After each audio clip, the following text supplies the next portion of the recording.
Hello everyone, we're live now. How's everyone going? Is my sound sounding good? Awesome. Cool. Are you ready to learn some math today, everyone? And yeah, I can see there's like 10 people now. So yeah, at least it's not like an empty room, which is like I was scared about that. So seeing there's people actually here now, really appreciate you guys being here. Can you comment in the chat and let me know where you guys come from and like what time it is at in your time zone? And yeah, right before we jumped in, I would like to talk a bit about why we are doing this stream.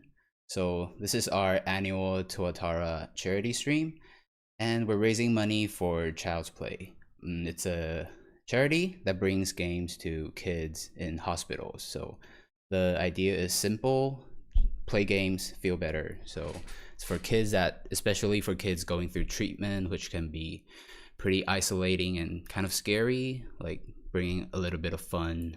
It's really matters a lot for them.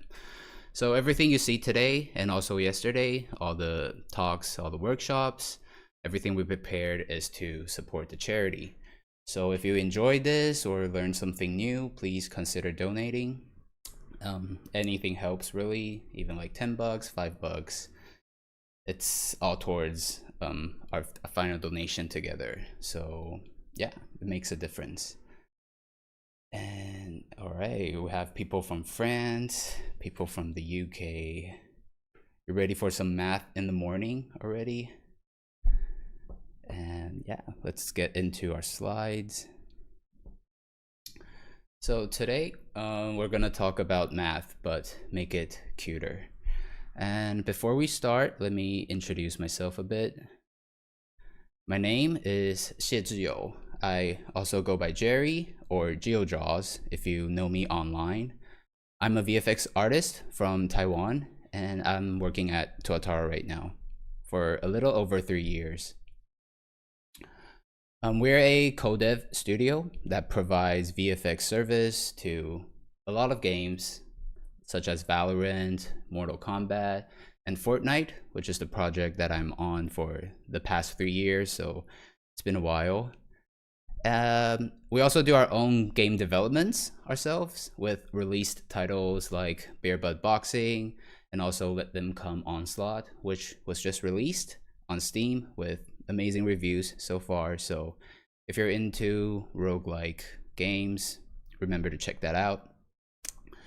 And yeah, so let's talk about VFX.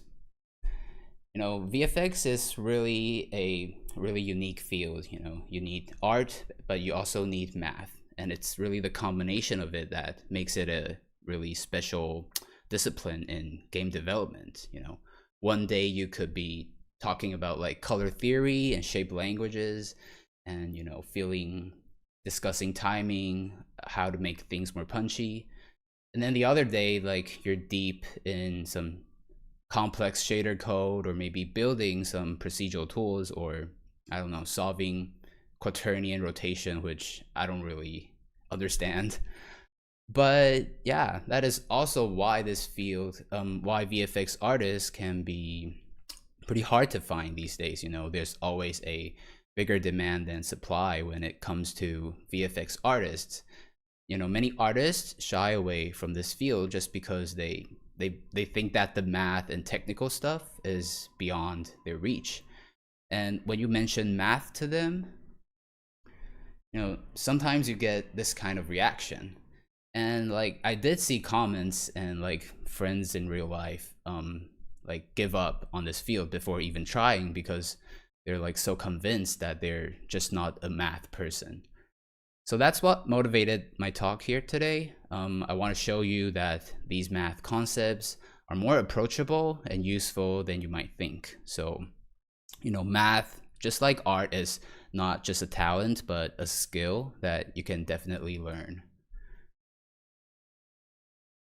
So today we're gonna act as a VFX artist who is tasked to make a stylized fire.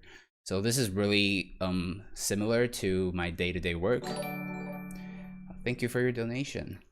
This is really similar to my day-to-day work. You know, I build something, I send it to my art director, I get feedbacks, and we work in iterations, improving our work little by little bit.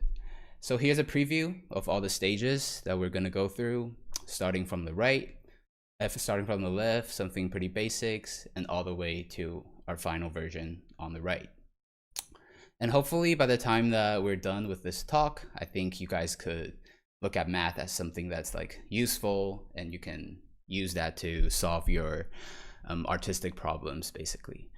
And also we'll be doing this in Engine live together, building the material. So if you're watching at home, feel free to, you know, open up Unreal Engine and follow along to build this material together.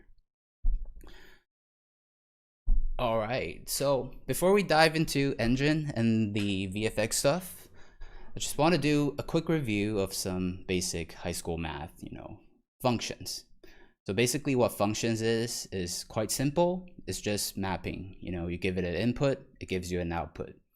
And it's pretty simple. Like if we define it as something like 2x plus 1, if we feed it an input of x equals 1, and then it gives us an output.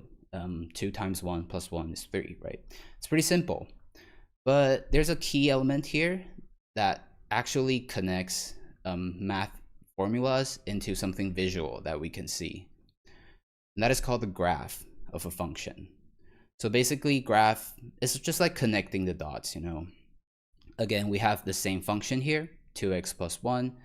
And then we can have different points like 0.52, 1, 3, 2, 5 here. And if we draw it on a graph, connect the dots, that gives us a the graph of this function. And the cool thing about this is that right now it becomes a simple mapping that we can just follow. So for example, it maps the x to the y here, following our graph. So when x equals 1.7, we can easily see that the output is 4.4 just by looking at the graph.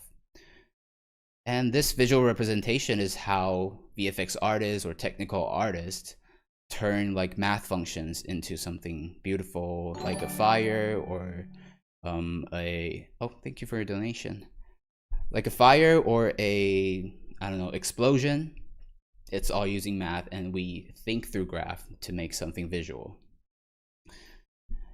All right, and now back to VFX. Let's start creating our fire with this simple formula that I've used all the time through my work on Fortnite, everything VFX. It's a really powerful but simple formula, which I call gradient multiply m and minus a panning noise. So here you can see the node graph, but we'll go through that in Engine later. And you can see the result here is a shape. You can still see the round shape, but it has this interesting eroded edges and some motion into it. The cool thing about this is that we can change the shape and get similar results. So not only a circle, here I took a round shape, a triangle, or a star shape, and we just put it through the same formula. And you can see our results is on the bottom row. We roughly still keep the shape, but there's more erosion on the edges and some waviness to it. And yeah, that's basically how we're gonna build this fire. Cool. Can you see the Unreal Engine screen? And basically this is our scene that we're gonna be working in. You can see our final version here, but we're gonna focus on this part. I can go through the Niagara setup, which is pretty simple. It's just a plane mesh really, and then all the magic happens here in our material that we're going to build. I stretch it out a bit here so that it's taller. It's not just a square but like a long rectangle. And yeah, so let's open up our material and start building up that formula we did. So what we're going to do is grab a UV coordinate. We're going to use a sphere mask to create that round shape here. we'll give it a center of 0.5. So that's a center point here. Radius is also 0.5. And if we preview this node, you can already see that we got the round shape. But an important part of this formula is that we need a gradient. Like a hard edge shape won't work. So we need to set the hardness to 0. Cool. That is about it for the sphere mask. And then we're gonna multiply it with a parameter. So here I'm just gonna call it maybe shape intensity. Shape intensity. I'll give it a default value of 1 so that later we can adjust this in the material instance and then add it to the group. Cool. The other part is that we will need to be subtracting this with a panning noise. So let's grab a texture sampler. We'll just use a simple Perlin noise here. Oh my god, I cannot spell Perlin noise. And then to make it move, we'll add a panner. So we also want to control the speed here. So I'm just gonna add a parameter, set as 0. And we don't want any motion on the X, so we'll just use 0 here. Append it together. And then if I connect it here, we should be able. Yeah, now you can see that it's panning now.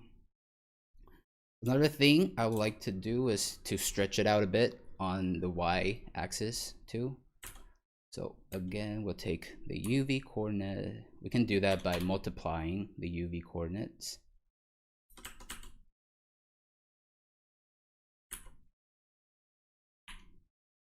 And then this time I'm just gonna call it tile Y.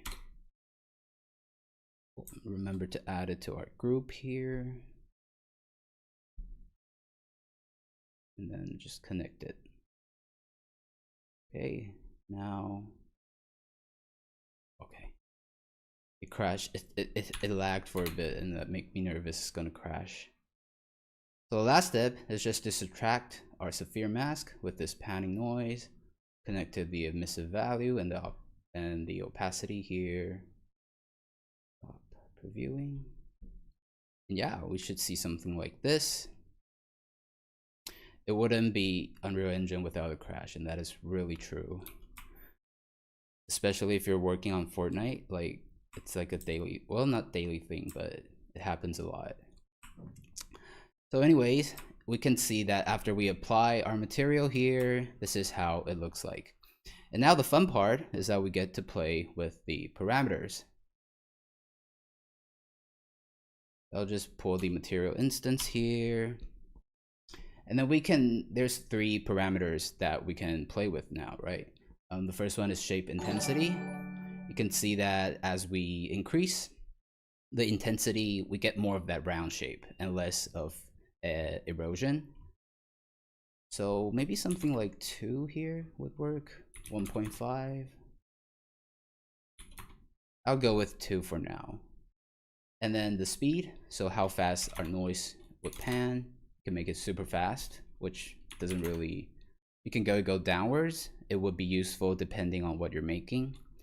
But I think maybe 0.6 here would work. And then tile would like stretch out the Perlin noise that we're using. So maybe something like 0.8. Cool. Now it's still lacking something, which is color, right? It's not white, doesn't really represent sapphire. So we're gonna use something called the curve atlas in Unreal Engine. And it's basically just like gradient mapping if you're more familiar with Photoshop. So it maps a value of 0 to a color, which will be a dark brown here. And a value of 1 will be this bright yellow here. So you can see the result is that we have this brighter center core, and towards the edges or the eroded part, it'll have more of a darker color. So that part is pretty easy. All we have to do is right before emissive color, we will grab curve, Atlas roll power. And then I already have a color curve set up here. And I'll just plug it in.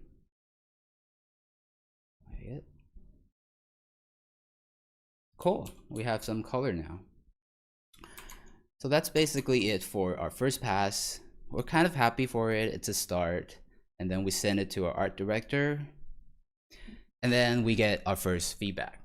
So this one says they think that it's lacking some contrast in the value and they wish to lower the value around the edges while we keep the bright core. So basically it's the screen part here that maybe it could be a bit darker, so more of that darker brown color, while the center core remains bright. So how can we achieve that? There's a lot of ways, of course. You can simply do it by adjusting the gradient mapping or color curve, but we're going to share a math approach today, and we're going to use something called the power function. Now, power function, it's pretty simple. It just means you're multiplying x by itself. So it's written as y equals x to the exponent of e, where y equals x to the power of e, where e is the exponent. And for example, x to power of 2, it's x times x. If you put in some value for x, like 0.5 to the power of 2, it'll become 0.25, right? Pretty simple. Now, how does this help us with darkening our values and adding that contrast, right? So that's where the graph that we've been talking about comes in handy. You can see here, I plotted out 5 different curves of a power function, starting with exponent 0.25, 0.5, 1, 2, and 4. So let's start with the middle one where y equals x. That just means our input and output is the same value. And you can see that if our exponent is lower than 1, which is the top 2 curves here, the blue and the teal one, our value actually increases compared to our original value. You can see it by looking at this white vertical line I drew. It's all above our orange input, so our value increases. And when when our exponent is bigger than 1, which is like 2 or 4 here, our value actually decreases. So this is exactly how we're gonna add that darker value. Right before we feed the opacity into a color curve, we're just gonna simply add a power node here. And then we can use a parameter to control it. And here is the result. You can see as our exponent goes, increases from 1 to 2 to 4, we get more of that darker color brown on the edges, while our center core is still this bright yellow. Now the cool part is that if you look at the graph here, 0 still maps to 0 and 1 still maps to 1, which means that our value after a power function would still keep the extreme values, which means that the value 1 will still be 1 after this, so we don't lose that bright core basically in this example. So let's get into engine and add that to our material. So like I said, it's pretty simple. We'll just add a power node here and then connect it in. Make sure we promote this to a parameter, and I'll just call it, color power, something like that. Set a default value of 1, and then also need add it to a group. I'll just call it contrast for now. Let's hit apply and see how it works in engine. Let's see the material. Cool. So you can see as I increase my value from 1 to 2 to 4, the outer edge gets more of that darker brown color, which is adding more contrast essentially. And if I do the opposite, setting it at value like 0.5, we get more of that brighter color, because if you look at the graph, like the blue and the teal curve here, everything just went up a bit. Cool, so we may want a value 2, 2.5. What do you think, chat? I think I'll go with 2.5 now. Another thing that I like to do, it says something like kind of like a value bias. So what that means is I'll take the texture coordinate again. I will grab a component mask on the G channel, which is up and down the Y direction. And I'm just gonna use a power function again to the power of 2. I'll subtract it by 0.5. So what this does is basically the top half would be a negative value and the bottom half would be a positive value. And then I'm gonna multiply it with a value bias parameter. And I'm gonna add this back to what we have.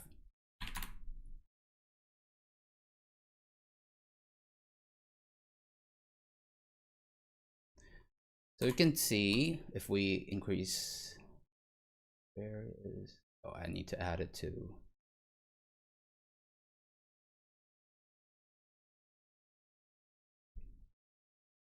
so you can see that as we increase this value bias, you can see that we're shifting the emissive core to the bottom half of the fire. And I feel like that's like a interesting touch, so that the values, so instead of just from the center to the edge, we also get a gradient from the bottom to the top. And yeah, maybe the power is a bit too strong. Something like this. We can do a polishing pass at the end. But yeah, that's our step 2. We address the feedback and then we send it back again to our art director. And this time our feedback is about the shapes. So basically they say that the shapes feels a bit even. You can see that the green line here, our fire shapes, has like a pretty even breakup and detail frequency from the top to the bottom. But if you look at real life references like this fire here, you can see that there's a smoother curve at the base of a fire, and it's more detailed towards the top. So that's what we want to add into our VFX, but how are we going to achieve this, right? Again, we're going to use the power function, but this time instead on the value, we're going to use this on the UV coordinates. So here is the coordinate, here's the node graph. We're just going to split our UV and then apply a power function on our V channel. Append them back together and then use this to sample a texture. Now here is the graph of a power function. So maybe, can you guys like imagine what would happen to this sampled texture? And the answer is that it creates this very nice stretch and compress effect on your texture. When we have an exponent of 0.5, we have the stretch at the bottom. And when we have the exponent bigger than 1, like 2, the stretch happens on the top. So I'm going to try to explain this using this visual example here. The left side is the mesh that we're going to sample our texture on. And then the right side here is our texture itself. So we're just going to split this into 5 equal parts, which means that our UV or V coordinates from top to bottom will be 0, 0.2, all the way to 1. Now remember that we're going to sample our texture after a power function, right? Which is power of 2 in this case. So 0 will become 0, 0.2 becomes 0.04, 0.4 becomes 0.16. And the same for the rest of the values. Now here's the cool part. If we map it out more accurately on our sampled texture, you can see that on the top half here, on our mesh is still a space of 0.2, but on our texture, the length of the space is only 0.04 now, which means that we will need to stretch this small portion all the way to this space of 0.2 on our mesh, which is why it creates that stretch effect on the top. The opposite thing happens on the bottom. So on our texture, it's a space with the size of 1 minus 0.64, which is 0.36, which means we will need to squeeze that into the bottom part of our mesh. And here's the result. You can see after we sample the texture, it's more stretched out on the top, while the bottom part is more compressed. And yeah, that's basically what we're gonna do to our fire. We're actually gonna do it on two parts, so the gradient and also the noise. For the gradient, we are gonna stretch the top so that it gives us this pointy tip that resembles a fire shape. For the noise, we're gonna stretch the bottom so that there's less detail there and more detailed towards the top. And you can see the result gives us something that resembles a fire shape better. So let's get it to engine and get that applied. Let me just do a quick cleanup of the node graphs just to keep everything tidy. Really important to keep your graphs clean especially if you like working with a big team where people reuse materials or like read your stuff. You don't want to be the guy with the crazy material graph that no one understands. Here I'm just using the shortcuts in Unreal Engine, so Q can straighten everything, straighten all the nodes, and then Shift D aligns them to the right. Okay, I think that's good enough for now. So what we want to do first is a stretch on the sphere mask. So here we'll take our UV and we're gonna break it into two channels, R and G here. And we're just gonna use a power function. I'm just gonna add a parameter called shape stretch, maybe stretch,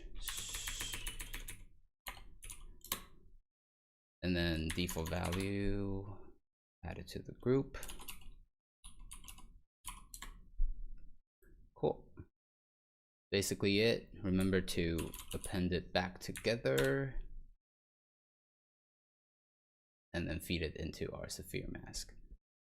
So the same thing, we're gonna do it on the our noise here. What did I move? Yeah, we're just gonna copy this.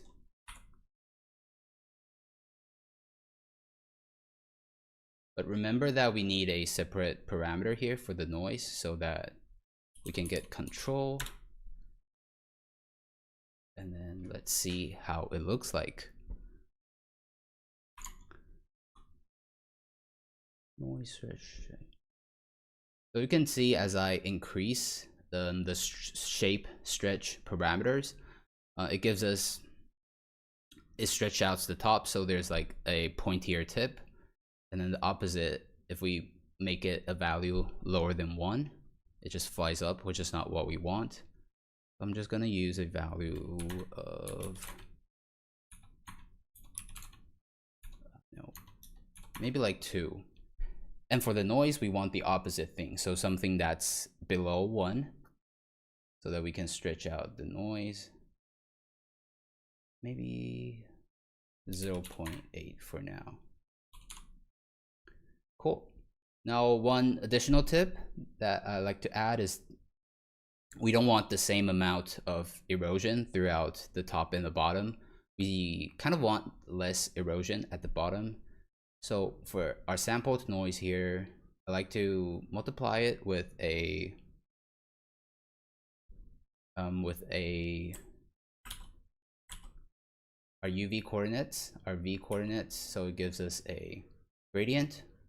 Remember to use 1 minus so that we can flip it around, and then we're just going to multiply the noise with this.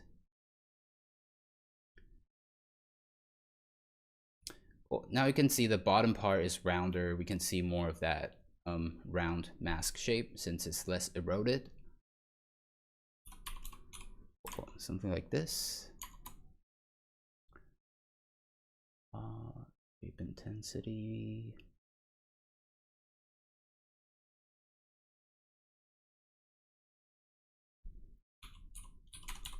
Yeah, I think that should be it for this step. It's looking good. We plug it through our final color mapping to give it back that color, and you can see the shape now feels more like a fire, right? So we send it back to our art director, and yeah, we get another feedback. So this time is about the style. They want us to push this more towards the stylized side.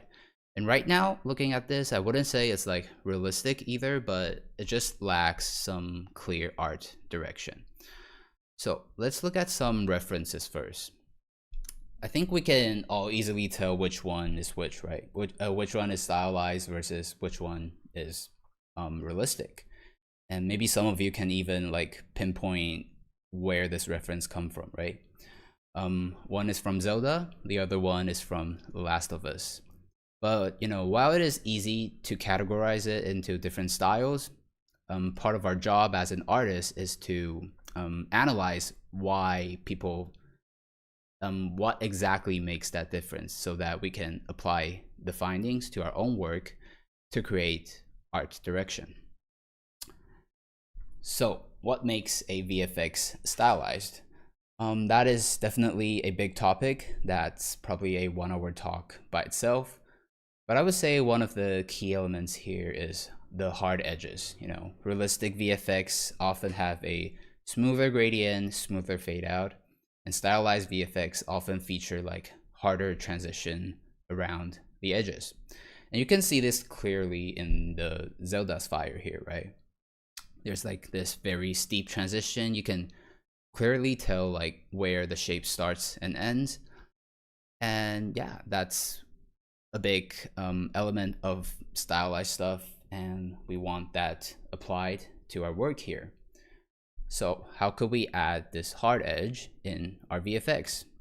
We're going to use something, not the power function this time. It's a new function called the smooth step. Now, if you look at the definition here, it's kind of like complicated with all the clamping, the dividing, and to be honest, at this point, you already know that this is not going to help us with our problem, right? So let's look at something more useful, which is the graph. Now, for the graph here, there's 3 things. First, there's a smooth S-shaped curve. Second thing is that it maps our minimum value to 0 and our maximum value to 1. So in this graph here, you can see that our min is 0 and our max is 1, and there's a smooth S-shaped in the middle. But the cool part is that we can actually adjust these values. So we can adjust our start and the end point of a smooth step function. And that's exactly how we're going to create a hard edge. We can push the minimum and maximum, or A and B, in this visualization here. We can push them really close together so that we can create this deep, very steep transition. And then when we feed our opacity through this smooth step function, it'll create that crisp and hard edge that we're looking for. So the node setup is pretty simple. Unreal Engine got us covered here. There's a smooth step node. What we need to do is just make parameters, feed our opacity in. That's basically it. If you look at the results here, I'm using a minimum of 0.15. Maximum will be 0.25. So that means that everything that was bigger than 0.25 now becomes 1. And everything that was below 0.15 now becomes 0. And then there's this steep transition in between. And the result creates that nice hard edge you see here. Cool, now let's get into Engine and get that set up. But what we want is to apply this in the opacity, right? What we have here before. I'm gonna grab a smooth step function, put it in the value. I'm gonna promote these to parameters. And then I'm just gonna add it to call it hard edge. The maximum value should have a default value of 1. And that will just feed it back into the opacity.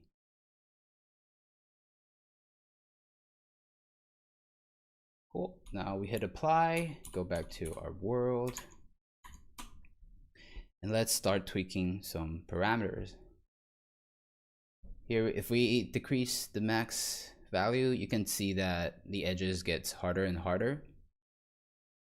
The same thing kind of happens when you push the min value.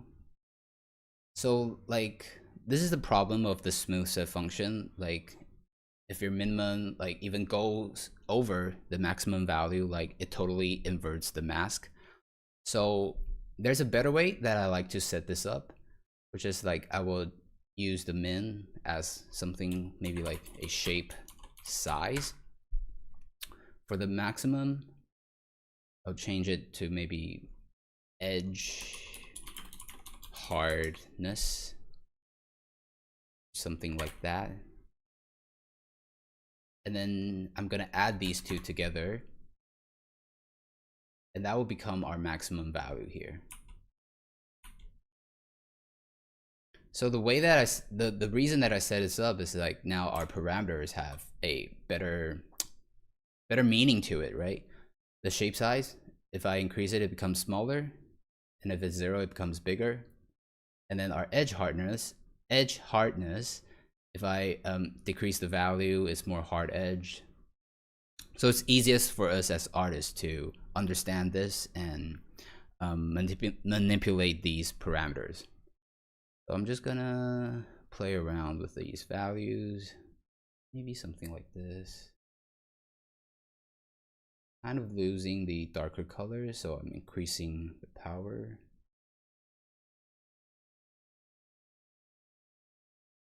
Shape intensity, maybe bigger too. Yeah, cool. Now the same concept of like the steep transition, we applied that to the opacity before, but it could also be applied to our color. So instead of a really long and smooth gradient from the dark color to our bright yellow, we can create more stops and push them really close together so that there's also a steep transition in the color itself. And you can see that our final result here kind of creates that very cool 3-tone, very stylized fire here. So we can do that by simply going to our color here, and we're just gonna move this over. And we're gonna add a bright yellow or bright orange color, and then also push this closer. Yep, and you can see here we have that 3-tone kind of look, although it's not really refined here because our color curve is not. You can still tweak the color curve, but luckily I already have one that's ready, so I'm just going to use it for this purpose of our stream.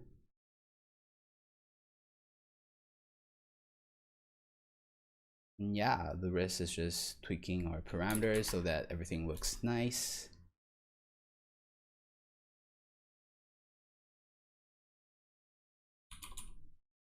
Cool. That concludes our step for this, and then kind of makes it more stylized and cute and fuzzy. So we send this back to our art director, and there's another feedback. Great improvement, but it's starting to feel a bit stiff. Can we add some wave motion to it? So there's a keyword here, which is wave, that hints us at what function we're going to use next. And that is the sine wave. So by definition, sine wave, theta, sine theta, is given an angle of theta. Sine would be the ratio between A and C here.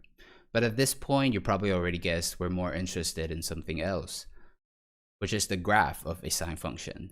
And it's exactly this wave-like motion that we want to apply it to our fire. We're going to use it. This time we're going to use it on something called the world position offset, or WPO for short. And basically what that means is we can move the vertices on our plane through a material. Now this is a node graph here, but we'll go through that later together in Engine. And let me show you the result here. So the middle is what happens if you apply it to a plane. You can see we get that nice wavy motion. But when we apply this to our fire, it kind of feels a bit crazy because everything's like floating and moving around. So instead of this, we kind of want it anchored at the bottom, right? And we can do that kind of similar to what we did before to the noise texture. We just multiply it by a gradient from the bottom to the top. So there is less amount of WPO at the bottom. But something even better is that if we just apply a power function to our V gradient, we can even minimize the WPO more at the bottom and make it increase more dramatically towards the top. And here you can see this is the result after that. Our bottom of the mesh is now more anchored and it looks more like a real life fire. So let's try to apply that to our WPO here. What we're gonna do is we'll grab a vector parameter. This one will be WPO direction, and the direction really depends on your mesh. So for me, I'm just gonna use the X direction. I'm gonna transform this from local space to world space because WPO needs to be in world space, right? I'm gonna normalize this so that it's just a direction, and then we'll multiply this with a parameter called maybe WPO intensity. Cool. Put it in the group WPO. So now we have our direction, we have our intensity. Now we need the sine wave. So let's grab a UV coordinate, component mask to get that V gradient. And we can already like plug this into like a sine wave to see what happens. So basically this is how a sine wave looks in a color form. If you draw it out, it's actually kind of looks like this. So it's a tilted sine wave tilted to the side, and it looks like this. So the negative value here at the bottom is black because that's how we see negative values, right? It can only be black. But the top half is a gradient from 0 to 1 and back to 0. Cool. Now we already have the sine wave, but we want it to move. So the most important thing to make anything move, we need to give some time, basically add time to it. So let's grab a time node. I'm gonna multiply it with a parameter so that we can control its speed. I'm gonna call it WPO speed. And also add it to the same group. And add this in. And you can see our sine wave is now moving up and down. One more thing that I like to do is multiply this with another parameter. And this one will actually control the frequency of the sine wave. So default value of 1. And you can see if we increase this, there's more like, basically we just squeezed the whole sine wave together and we get more periods. Cool, now we have our sine wave. The rest is just multiply this back together with our WPO. And then we also need to remember to multiply this with the gradient thing. I already have this copied, so I'll just paste it over.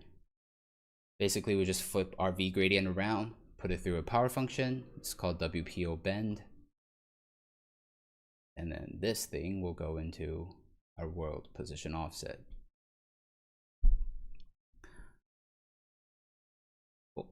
Now, if we turn this on, it's moving. Cool. And then we can also play with, where's the frequency? WPO frequency, added to our group so it shows up. Yeah, now it's just tweaking our parameters. Like, this is a bit too much, obviously. Something like 1. Maybe it feels a bit too slow, too fast.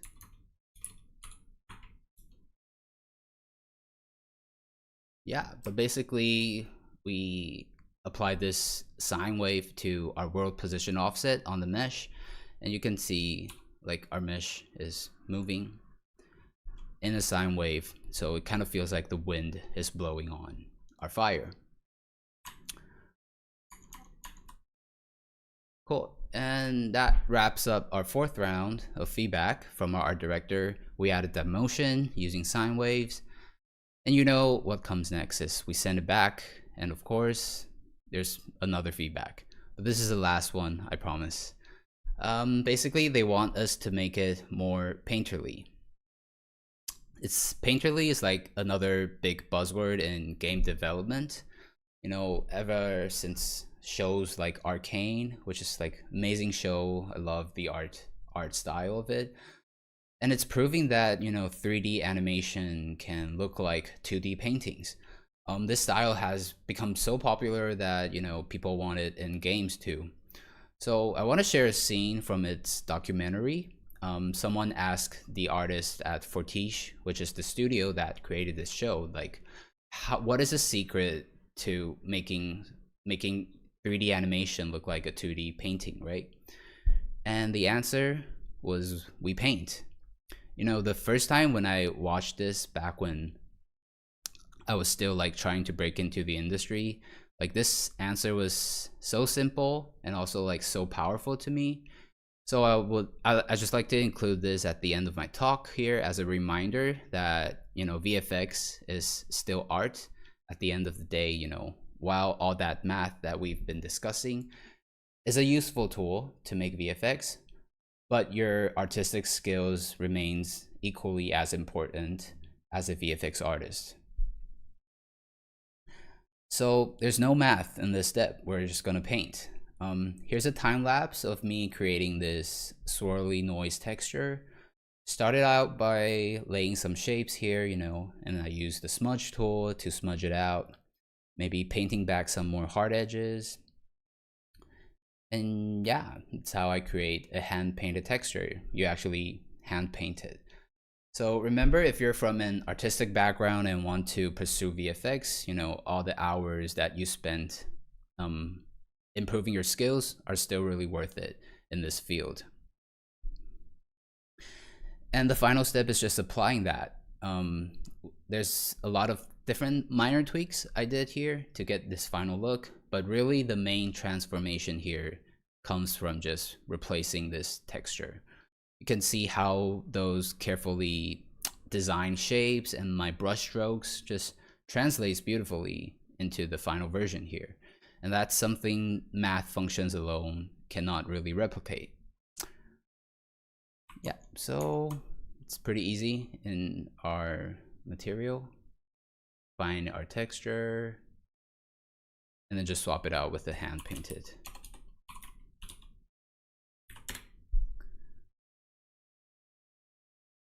Yeah, cool. I still need to tweak like parameters because it's not looking as good as like the final one, but let's do a recap on what we did today, right?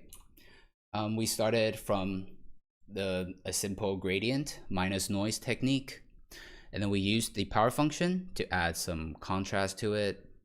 Again, we applied it to our UV coordinates to give it some better shape control to stretch out the noise and the shape. And then we used a smooth step function to give it that stylized hard edge. We then implemented sine waves to add that motion so that it feels more natural. And then finally, we finished with the hand painted noise to give it that final touch. So yeah, I hope you picked up some useful math tricks for your next VFX project today, but more importantly that you can see math as your friend, as a useful tool in making VFX. And that's it for my talk. Thank you, everyone. Let me know in the chat if you have any questions, and I hope this talk has been useful. Again, if you enjoyed this talk or find it useful, consider donating if you can. Thank you very much for your time. Yeah, let's see if anyone has any questions here. We're a bit over time, so there's another session of portfolio review from Shores, and then there's another talk on cinematics. So stay tuned if you're interested in that. There's a question. How would you go about adapting this shader to something that looks like the Zelda one? Okay, so I guess you're talking about the reference I pulled up. So let's look at that. Yeah, so if you look at the reference here for the Zelda fire, the first thing I notice is that it's even more hard edge than mine final version. So I will probably like just the first step would be in this like edge hardness. I'll just put it really low. So it's literally just 0 and 1. Another thing I notice is like there's this glow layer around the hard edge, which is like, this is like a pro tip to stylized stuff. It's like adding this glow layer behind your super hard edge stuff. It makes everything like, it feels like it's emitting light, right? And blends everything better to your environment. And yeah, I actually did that in my final version here. So if I can open up.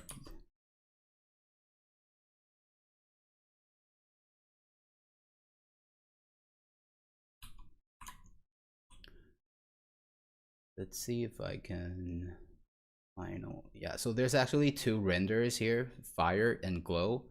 And if I turn off fire, you can see I added like a glow layer. It's slightly bigger than the fire and a bit more faded than the fire itself.